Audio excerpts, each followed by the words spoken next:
ബിഹാർ മുഖ്യമന്ത്രി പദവിയിൽ റെക്കോർഡിട്ട് ജെഡിയു നേതാവ് നിതീഷ് കുമാർ 10ാം തവണയും സംസ്ഥാന മുഖ്യമന്ത്രിയായി നിതീഷ് ഇന്ന് അധികാരമേൽക്കുകയാണ്. പ്രധാനമന്ത്രി നരേന്ദ്രമോദി, കേന്ദ്ര ആഭ്യന്തരമന്ത്രി അമിത്ഷാ, മറ്റ് കേന്ദ്രമന്ത്രിമാർ, NDA സംസ്ഥാനങ്ങളിലെ മുഖ്യമന്ത്രിമാർ എന്നിവർ സത്യപ്രതിജ്ഞ ചടങ്ങിൽ പങ്കെടുക്കുമെന്നാണ് ഏറ്റവും പുതിയ വിവരം. MG മിഥുൻ ഏറ്റവും പുതിയ വിവരങ്ങളുമായി ചേരുകയാണ്. മിഥുന്, നേരത്തെ LJPക്ക് ഒരു ഉപമുഖ്യമന്ത്രിയൊക്കെ ഉണ്ടാകുമെന്നുള്ള വാർത്തകൾ കേട്ടിരുന്നു.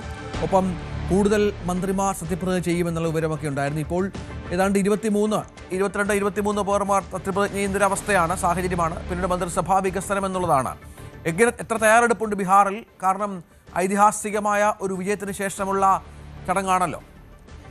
തീർച്ചയായും, അതായത് പ്രതീക്ഷിച്ചതിലും വലിയ വിജയം, അതായത് എക്സിറ്റ് പോൾ ഫലങ്ങൾ പോലും കവച്ചുവെക്കുന്ന തരത്തിലുള്ള ഒരു വലിയ വിജയമായിരുന്നു ബീഹാറിൽ NDA സഖ്യത്തിന് നേടാൻ സാധിക്കുകയും ചെയ്തു. അതുകൊണ്ട് തന്നെ പ്രൗഢഗംഭീരമായ രീതിയിൽ സത്യപ്രതിജ്ഞാ ചടങ്ങ് മാറ്റുന്നതിന് വേണ്ടിയുള്ള നടപടികളാണ് സ്വീകരിച്ചിരിക്കുന്നത്. അത്രത്തോളം പേർ പങ്കെടുക്കും. പ്രമുഖരായിട്ടുള്ള പ്രധാനമന്ത്രി നരേന്ദ്രമോദി ഉൾപ്പെടെയുള്ള പ്രധാനപ്പെട്ട നേതാക്കളെല്ലാം തന്നെ ഈ ചടങ്ങിനെത്തുമെന്നുള്ളതാണ് കേന്ദ്ര ആഭ്യന്തരമന്ത്രി അമിത്ഷാ, ഒപ്പം തന്നെ NDA ഭരിക്കുന്ന സംസ്ഥാനങ്ങളിലെ മുഖ്യമന്ത്രിമാർ, ഘടകകക്ഷി നേതാക്കൾ, കേന്ദ്ര മന്ത്രിമാർ, ഒപ്പം തന്നെ ക്ഷണിക്കപ്പെട്ടിട്ടുള്ള മറ്റ് അതിഥികൾ തുടങ്ങിയവരൊക്കെ ഈ ഒരു സത്യപ്രതിജ്ഞ ചടങ്ങിന്റെ ഭാഗമാവുകയും ചെയ്യും. നിതീഷ് കുമാർ 10ാം തവണ മുഖ്യമന്ത്രിയായി ഇന്ന് സത്യപ്രതിജ്ഞ ചൊല്ലുന്നതോടൊപ്പം അദ്ദേഹത്തോടൊപ്പം 22 മന്ത്രിമാരും ഇന്ന് സത്യപ്രതിജ്ഞ ചെയ്യുമെന്നാണ് നമുക്ക് ലഭ്യമാകുന്ന വിവരം. അതായത് 10 പേർ JDU നിന്നുള്ളവരായിരിക്കും, 9 പേർ BJPയിൽ നിന്നും, ഒപ്പം തന്നെ ഈ തരത്തിൽ ചിരാഗ് പാസ്വാന്റെ LJPയിൽ നിന്നും, ഒപ്പം തന്നെ HAMൽ നിന്നും, RLMൽ നിന്നും ഓരോ മന്ത്രിമാർ, അങ്ങനെ 3 ഘടകകക്ഷികൾക്കും ഓരോ മന്ത്രിമാർ ഇന്ന് സത്യപ്രതിജ്ഞ ചെയ്യുമെന്നുള്ളത് തന്നെയാണ്. അങ്ങനെ 22 പേർ ഇന്ന് നിതീഷ് കുമാറിനൊപ്പം മന്ത്രിയായി ചുമതലയേൽക്കുകയും ചെയ്യും. അതിനുശേഷമായിരിക്കും മന്ത്രിസഭ വികസനം അടക്കം ഉണ്ടാവുക. നമുക്കറിയാം, ബീഹാറിൻ്റെ ഒരു ചരിത്രം നോക്കുമ്പോൾ 36 മന്ത്രിമാർ വരെ ഉണ്ടാകുന്ന ഒരു സാഹചര്യം ഉണ്ടായിട്ടുണ്ട്. അതുകൊണ്ട് തന്നെ നിലവിലെ സാഹചര്യത്തിലൊരു ധാരണ എന്ന് പറയുന്നത് 14 മന്ത്രിമാർ ഇത്തരത്തിൽ JDUവിൽ നിന്ന്, ഒപ്പം തന്നെ 16 മന്ത്രിമാർ ഈ ഉപമുഖ്യമന്ത്രിമാർ ഉൾപ്പെടെയാണ്. അതായത് 16 പേർ BJPയിൽ നിന്ന്, ഒപ്പം തന്നെ രാംവിലാസ് പാസ്വാന്റെ മകനായിട്ടുള്ള ചിരാഗ് പാസ്വാന്റെ LJPക്ക് ഇത്തരത്തിൽ 3 മന്ത്രിമാർ, 3 അല്ലെങ്കിൽ 4 മന്ത്രിമാരെ ലഭിക്കുമെന്നാണ് അവർ പ്രതീക്ഷിക്കുന്നത്. അവർ ഇത്തരത്തിലൊരു അവകാശവാദം, ഉപമുഖ്യമന്ത്രി സ്ഥാനം വേണമെന്നുള്ള ഒരു അവകാശവാദം മുന്നോട്ട് വയ്ക്കുകയും ചെയ്യുന്നു. പക്ഷേ അത് പൂർണ്ണമായും തള്ളുകയും ഈ 2 ഉപമുഖ്യമന്ത്രി സ്ഥാനവും BJP തന്നെ വഹിക്കും.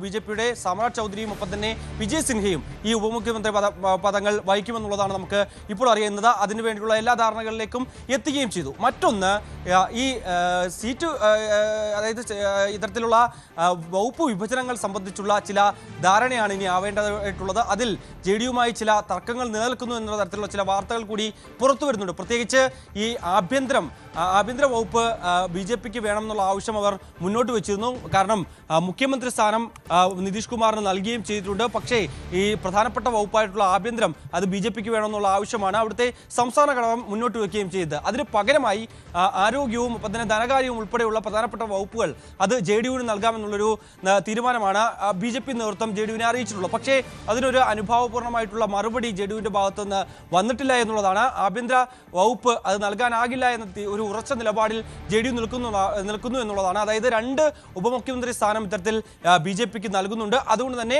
ആഭ്യന്തര വകുപ്പ് കൂടി നൽകാൻ സാധിക്കില്ല എന്നുള്ളൊരു മറുപടിയാണ് JDUവിൻ്റെ ഭാഗത്തു നിന്ന് ഉണ്ടായിരിക്കുന്നത് എന്നുള്ളതാണ്. എന്തായാലും അതൊക്കെ മന്ത്രിസഭ വികസനം വരുന്ന വേളയിൽ അത് അക്കാര്യത്തിലൊരു ധാരണയിലേക്ക് എത്തുമെന്നാണ് BJP കേന്ദ്ര നേതൃത്വം അറിയിച്ചിരിക്കുന്നത്. എന്തായാലും നിതീഷ് കുമാറിനെ പിണക്കിയുള്ള ഒരു നടപടികളിലേക്ക് സ്വാഭാവികമായും BJP നേതൃത്വം കടക്കില്ല. അതിൻ്റെ സൂചന തന്നെയാണ് മുഖ്യമന്ത്രി സ്ഥാനത്തേക്ക് വീണ്ടും നിതീഷ് കുമാറിനെ ഒരു തവണ കൂടി നിലനിർത്താൻ ഇത്തരത്തിൽ BJP തീരുമാനിച്ചിട്ടുണ്ട് നമുക്ക് മനസ്സിലാക്കാൻ സാധിക്കുകയും ചെയ്യുന്നത്. എന്തായാലും അതൊരു വശത്ത് നിലനിൽക്കുന്നുണ്ട്.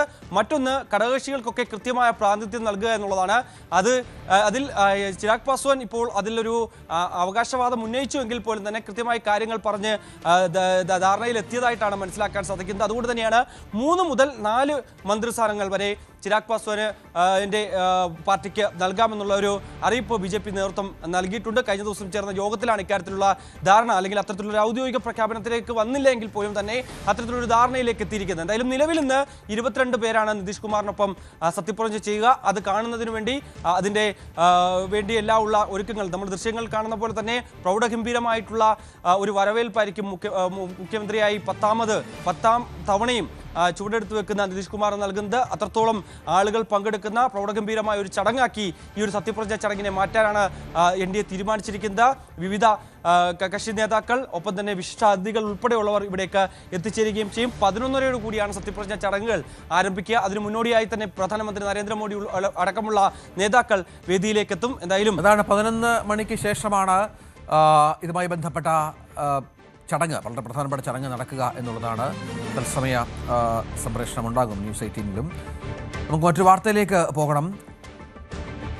ബില്ലുകളിൽ തീരുമാനമെടുക്കുന്നതിൽ രാഷ്ട്രപതിക്കും ഗവർണർക്കും സമയപരിധി നിശ്ചയിച്ച സുപ്രീം കോടതി വിധിയുമായി ബന്ധപ്പെട്ട രാഷ്ട്രപതിയുടെ റഫറൻസിൽ ഭരണഘടനാ ബെഞ്ചിന്റെ വിധി ഇന്നുണ്ടാകും. സുപ്രീം കോടതി ചീഫ് ജസ്റ്റിസ് BR ഗവായ് അധ്യക്ഷനായ ബെഞ്ചാണ് റഫറൻസിന് വ്യക്തത നൽകുക. 14 വിഷയങ്ങളിലാണ് രാഷ്ട്രപതി ദ്രൗപദി മുർമു റഫറൻസിൽ വ്യക്തത തേടിയിരിക്കുന്നത്. KP അഭിലാഷ് ചേരും. അഭിലാഷ്, ഭരണഘടനാപരമായ വിഷയങ്ങളാണ്, സങ്കീർണമായ നിരവധി കാര്യങ്ങളുണ്ട് ഇതിൽ. ഏതായാലും ഈ വിഷയം പരിഹരിക്കേണ്ടതും വ്യക്തത വരേണ്ടതുമൊക്കെ അത്യാവശ്യമായ കാര്യമാണ്. കാരണം നിരവധി സംസ്ഥാനങ്ങളിലായാലും ഒക്കെ തർക്കങ്ങൾ ഈ വിഷയത്തിൽ ഉണ്ടാകുന്നുണ്ട്, കേരളമടക്കം. എന്താണ് ഇതിൻ്റെ ഒരു പ്രത്യേകത? സുപ്രീം കോടതിയുടെ നേരത്തെയുള്ള നിരീക്ഷണം ഈ വിഷയത്തിൽ എന്തായിരുന്നു? രഞ്ജിത്ത്, വളരെ പ്രധാനപ്പെട്ട ഒരു നീക്കം ആയിരിക്കും സുപ്രീം കോടതിയുടെ ഭാഗത്ത് നിന്ന് ഉണ്ടാകാൻ പോകുന്നത്. ഇന്നത്തേത് ഒരു വിധി പ്രസ്താവം എന്ന് നമുക്ക് സാങ്കേതികമായി പറയാൻ സാധിക്കില്ല. കാരണം രാഷ്ട്രപതിയാണ് നിലവിൽ സുപ്രീം കോടതി പുറത്തിറക്കിയിട്ടുള്ള ഒരു വിധിയുമായി ബന്ധപ്പെട്ട റഫറൻസുകൾ നൽകിയിട്ടുള്ളത്. ഈ റഫറൻസുകളിൽ കോടതി ഇന്ന് വ്യക്തത കൈവരുത്തുകയാണ് ചെയ്യുന്നത്. രഞ്ജിത്ത് നേരത്തെ സൂചിപ്പിച്ചതുപോലെ ഈ വിധിയോ അല്ലെങ്കിൽ ഇതിന് വിധിക്ക് തുല്യമാകുന്ന വ്യക്തതയോ നിർണായകമാകുന്നത്, നേരത്തെ നമുക്കറിയാം കേരളത്തിൽ തന്നെ നിരവധിയായ ബില്ലുകൾ നമ്മുടെ തെരഞ്ഞെടുക്കപ്പെട്ട സഭ പാസാക്കുകയും ആ ബില്ലിൽ